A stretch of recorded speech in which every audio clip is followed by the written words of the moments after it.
Alright, so we got one side put together for the rear end. I didn't show the welding of the diff in because I didn't want to see you watch me struggle to try to do these welds, but they're Gorilla welds. Big, ugly, and strong. All I'm trying to make sure is that this thing won't come out. So that mount and that mount was from Monster Miata. This mount for the rear end here, that was from Super Coupe Performance. Same with the poly bushings from the front end there. They don't come with the swap kit. I think you should put them in anyways because those tend to snap. Other than that, I'm just going to show you how I did that, and then we're going to install the axles and make this all a solid unit. Okay, so the first thing we're going to do is put on the top control arm for the rear here. From what I saw, they're identical. Top control arm, there's a top and bottom to it, but as far as left and right, I can't really tell the difference.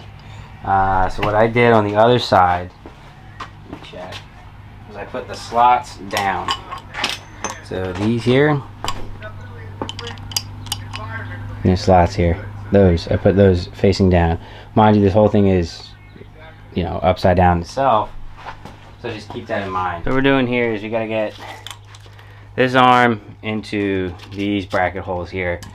I put a little bit of the suspension grease on there, just because that is where they're going to be riding. Any rubber, especially poly, to metal contact is where you get your squeaks from. So take this guy, remember which orientation you had it in, and I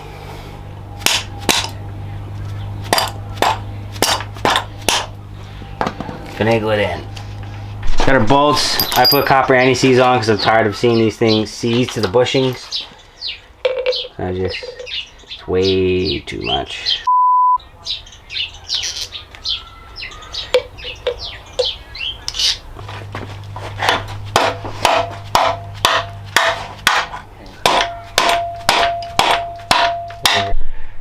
Okay, so now we're going to do the lower control arm on this side.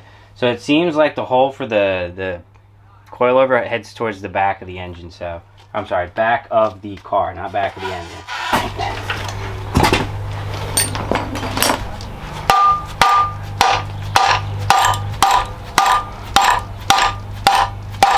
Oh yeah, just sliding. Then you grab these camber bolts. I bought 8 for the whole car.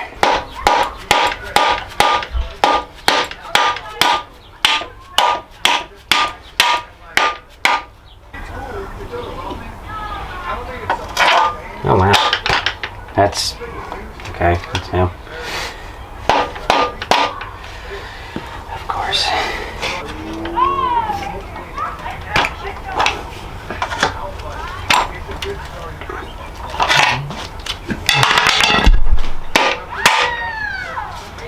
If it don't fit, make it fit. You don't want to be tightening the bolt side. You want to be tightening the nut side because you're gonna keep trying to spin that camber plate and you're gonna mess something up. So, bolt. Putting the knuckle on. Yep.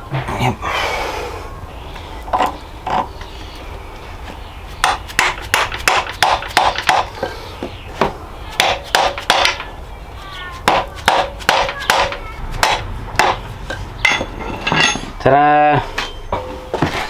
One side's got a nut on it, the other side doesn't. Put the side without a nut on it in your diff. If it would just cooperate with me, please. Great. The side goes into your diff. Like that. Axle. Big ring.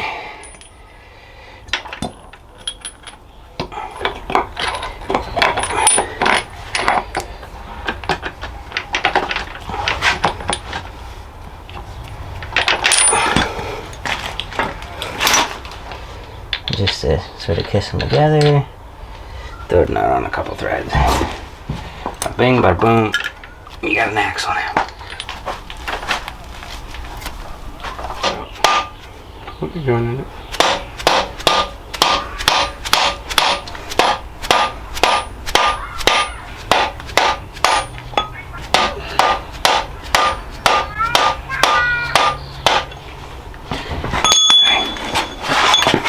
Oh, look at that. Did you look at that? What do you know? It slides right in.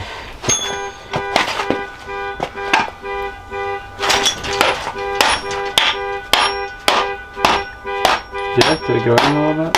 Yep. Alright, cool.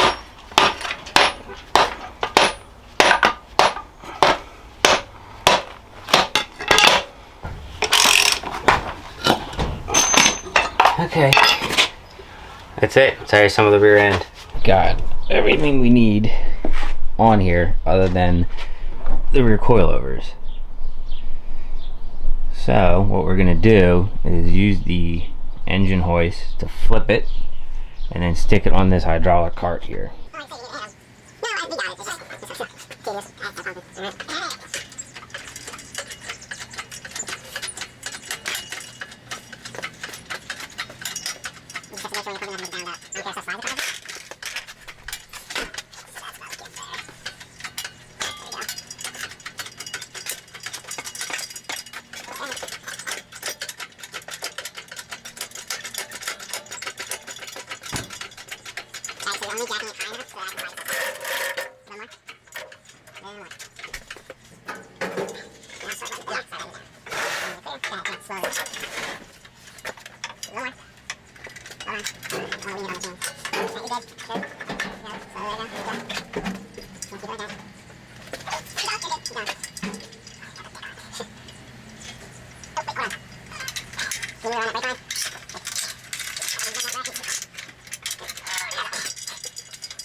Get spinning wheels on the front. That would have made it so much easier, right? Yeah.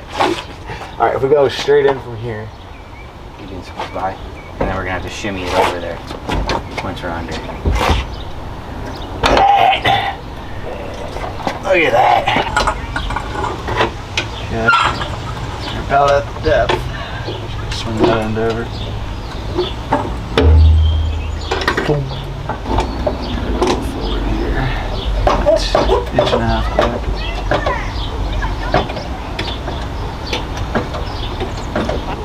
Yeah. Oh, you're close there.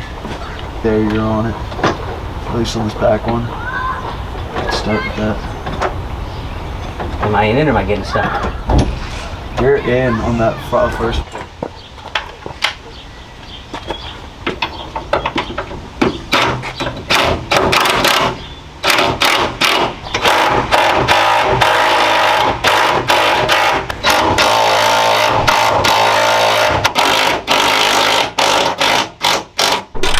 Boys and girls, so we got the nuts, you can see right there, another one right in there. You got water. This will attach the subframe, and then we got the coilovers installed, so that's one bolt in there, and then there's two up in the trunk. Back in there, behind the fuel fill, and then right over here on the passenger side. Same things both sides. We're gonna do that, button those up, and then we gotta do the axle nuts.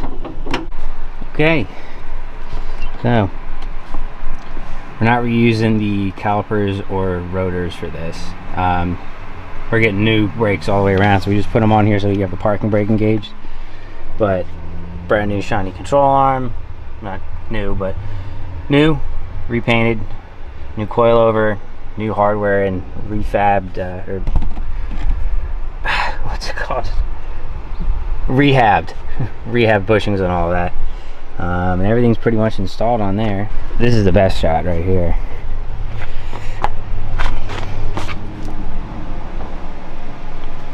Just bam, look at that. Look at that. So we torqued down all of the axle nuts, or both the axle nuts, put the calipers and the spacers back on to make the tires fit. yeah, I'm gonna put it all together and then actually drop it on his tires for the first time in 2 months. All right, ladies and gents, we are going to we're going to install the head gaskets. I'm gonna peel the tape off that was protecting most of the stuff, and then we'll get into it, start installing the, let's see, the lifters, push rods, head gaskets, obviously, put the heads on, get everything torqued down, and then we'll seal most of the engine up. It's the last big part here. We've got our push rods, we've got our ART head stud kit, we've got our new lifter trays, and then we've got our lifters in here. Now, I was doing more reading, and it says that you're actually not supposed to soak these lifters, so I'm gonna have to wait for them to kind of get all the oil out of it once we put them in there to actually go in then torque down the rocker arms for this. Or, you know, maybe I'll just set them in there and then wait and then recheck once it's been sitting for a little bit. But if you know whether or not you're supposed to soak these lifters, let me know. I've heard varying stories on it. The book that I have says not to do it, so just let me know. But all right, let's get started. All right, guys, it looks like I was right. So this seems to be the way with these indentations facing down. Apparently some of the earlier blocks actually had a groove up here that wouldn't allow you to sit, or that would allow you to sit that on it. So I was right with having it like this versus this. So this is the way I'm going to be going forward, with that groove facing towards the cylinders here. So they were saying that there's an oil hole in these guys. I don't know. See that oil hole right there versus the other side? Focus. It doesn't have it. They say it doesn't matter which way it goes in. I've read that online and then from my book. So as long as you're making sure, you know, roll these sides is going to have to ride on the camshaft, which spins, you know, in line with the crank. Just install it, the flat sides here on the top where the trays meet. It'll make sure you can only install it one way. Do not over tighten it. Alright, then it's rinse repeat for the rest of them. So I'm not going to bother boring you with all that stuff, but install the lifters, make sure the flat sides line up with the flat sides on the trays there. Keep these indentations towards the bottom. Torque it to 80 to 100 inch-pounds, 10 mil. We'll be back once I'm done. Alright, so the next thing I got going on is I want to chase the threads for the bolts, the head bolts. That's what this guy is here. So let's see if that even works right. Oh yeah. So look at that. Come on. All that junk in there. I would have messed up your torque specs. So I figured it's worth mentioning. So you can see right here, just I've been cleaning this off in between each go, I'll call it. There's a bunch of junk on there. This is an M11 by 2 thread pitch. So it's a very specific, like this cost me a decent amount of money to buy this, but I know that it's worth it, so I get good torque readings on all my stuff here. Now as far as the upper head bolts on those go, and it appears to be an M8 by 125. Just another thing to let you know, I'm using this little compressed can thing, like office cleaners or whatever. You can use like compressed air as far as like actual shop air, but like I'm just blowing them out, make sure I get all the dirt out of there, because there's no sense in tapping it. I'm sorry, chasing the threads if you're just gonna leave the junk in there anyway.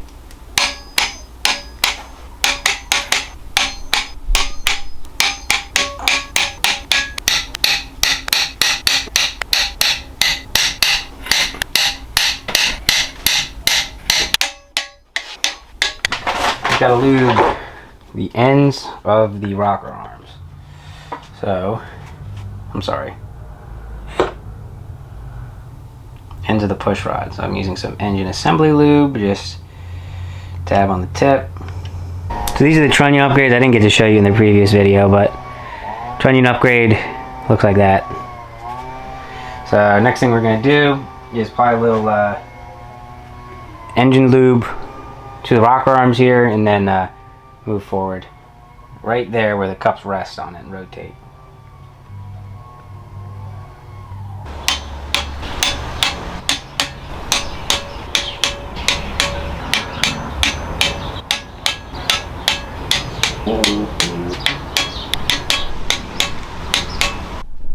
here it is. Whole engine together, minus the intake and accessories obviously, but ain't she a beaut? Damn. I'm putting knock sensors in. You don't need to for the LS computer, whatever, Terminator X, but I'm definitely gonna do it just to say I have them. Whatever, if I don't use them, no big deal, but rather than be there than not. So yeah, that pretty much wraps up actual engine build stuff, and now we can actually move on to bigger and better things. This is one less worry that I have. It's great. This is a swap kit from Monster Miata, poly engine mounts, bushings, you know, just the front sub member there. So probably not going to show us moving this because there's going to be a lot of grunting, cursing, and swearing, but general idea is take that, grab it with the engine hoist, pick her up, bring her in, drop her on, bolt her up. So I'll see how much I can get. Last major thing I want to do as far as putting the engine together outside of the car is putting the water pump on it. So I went through and I cleaned up the threads on these bolts here. I'm reusing the water pump bolts. Comes with, I got 2 sets of gaskets. I'm going to use the one that came with it. So 2 sets here. These ones go up and out towards the engine's deck or head surface. And then they have 2 different gaskets here for the water neck. If you've got a thermostat, well, here it shows you right here. If you've got the type where the it's a 2-piece. Oh yeah, it says 2-piece. 2-piece meaning like what we have here, where it's the thermostat and the housing's 2 separate parts. You use the paper gasket, which is what we're going to be using here. If you got the single piece, it's got provisions for an O-ring. That might be something I want to change later, but doesn't really matter. Water pump. Put the bolts through. Nope. Yep. Yep. And yep. Yep. Yep. So like I said, this is the top of the water pump here, so these sides are supposed to go up like this. See there. And the same deal here. So goes on just like that. Because the engine's out of the car, it's going to be much easier for me. Bring it over here. Start your bolts.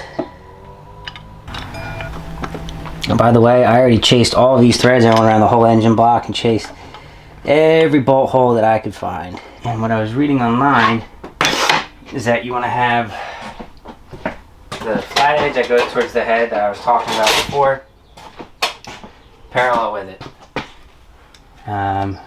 One guy I was watching said that you know, it's not going to be touching it, meaning it's not going to be on the same part, but it'll be lined up to it.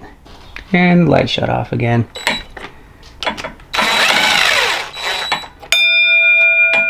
Ting.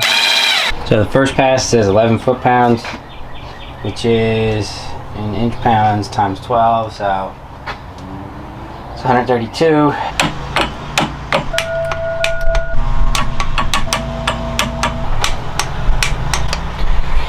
Okay, so we got 11. Next one is 22.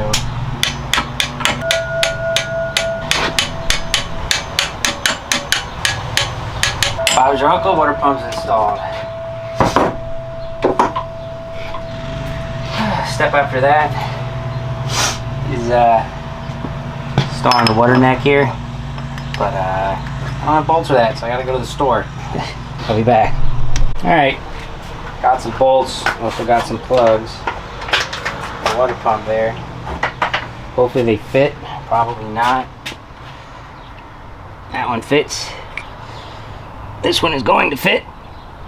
I said this one is going to fit.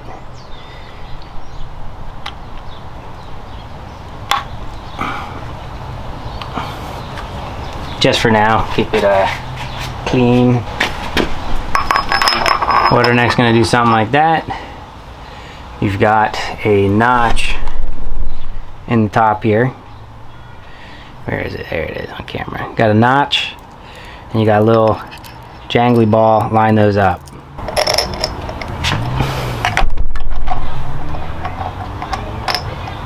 These are M6 by 1, and I got the 25 mil.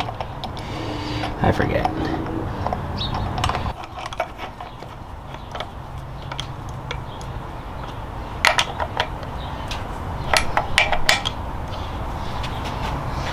So 89 inch-pounds. Gotta get my torque wrench out again. That wraps up everything pertaining to actual engine assembly. Everything outside the system, such as the alternator, power steering, and the AC compressor, that stuff does bolt up to the engine, and yes, the alternator does charge the system to let you run your ECU. But those things don't influence how the engine functions as far as, like I said, the valve train and everything like that as far as internal components of the engine, including all the things that we did to seal it up, front and rear cover.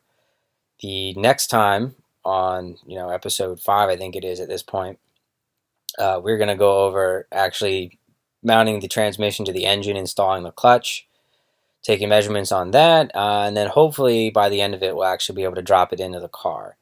It may be permanent, may be temporary, I don't know. I still have to figure out what I'm going to be doing with the transmission crossmember.